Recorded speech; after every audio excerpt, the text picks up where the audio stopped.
Hi, friends. Welcome to Worship Pastor Perspective. I'm Troy, and it's been my privilege to get to share just a little bit of my journey with you over the years and the things that I've done, mistakes I've made, the choices I've made. Some things have worked really well, some things haven't, and hopefully this can be an encouragement to you in your journey.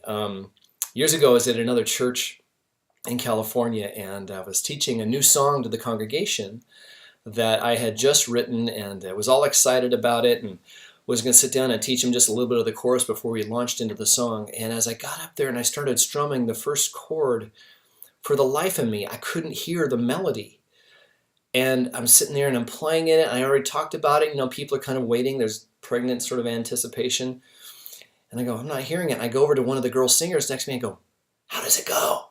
You know, and she whispers to me. She looks up and she goes, and she starts singing. Da, da, da, da, da, da. I was like, no, that's not it. That's not how it goes.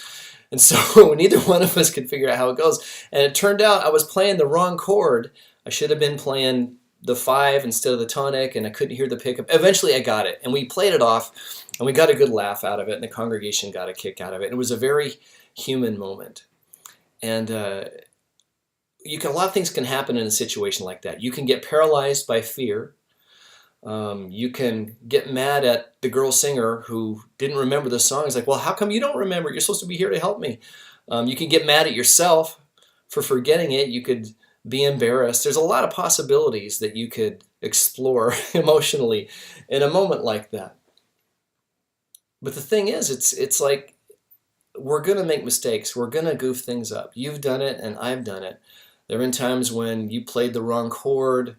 There have been times where you said something unfortunate on the platform between songs. There have been times when you thought things were going really well and you did something funny, or your fly was down or something was happening in the service, and you wind up later on, you can have a lot of different emotions about that. And here's the thing I want to encourage you with is we take the gospel, we take our message, we take Jesus very seriously. But we don't take ourselves too seriously. As soon as we start to take ourselves pretty seriously as this sort of elevated minister that has all these expectations on him, I think that's when we start to get ourselves in trouble. But to have the capacity to laugh at yourself in the moment, to not be paralyzed by fear, to not be paralyzed by embarrassment, but to take those human moments and to allow the congregation to enjoy it with you, because they're gonna kind of want to laugh anyway. But if we can laugh with them, and if we can laugh at ourselves, we're not minimizing the message. We're not minimizing the gospel. We're not in any way invalidating that, but we're owning our own humanity. And I got to tell you, in those moments, very often they've been very permission giving for the church. That for some reason, when they experience this human sort of flawed moment with us, that it is very it opens up their spirits in a very interesting way, that you're not just sort of a distant figure, but you're one of them. And the truth is, we are one of them. We're really just facing different directions. And we're there to lift up the name of Jesus and not ourselves. And so sometimes when we just kind of own those mistakes, we own those human moments, it's an opportunity for the congregation to not just to see our humanity, but to enter in a deeper way than we would have thought. And who knew? It would take messing something up to give them that chance. Now, it's not the only thing that gives people permission to enter in and worship. It's not the only thing. Sometimes it's a vulnerable story. Sometimes it's just it could be a joke. Sometimes it's just a quiet moment, a prayerful moment, maybe a silent moment. But the truth of the matter is, we're there to lift up the name of Jesus. That He's the highlight and the centerpiece and the soul and the hope of everything that we do. And we take Him very seriously. But we don't take ourselves so seriously that we can't laugh and enjoy the moment. We can't enjoy the gaffes and the mistakes, whether it's our mistakes or even a mistake or something that the team member has done. We need not be paralyzed by it, but we can enjoy it and understand that it's just part of the human journey.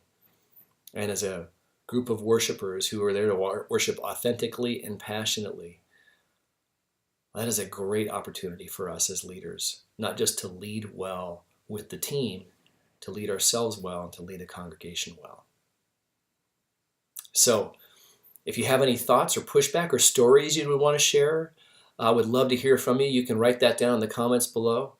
Also, if you have any other topics or thoughts or ideas you'd like to talk about on Worship Pastoral Perspective, I would love to get your input on things that might be blind spots for you, things that might be challenges for you.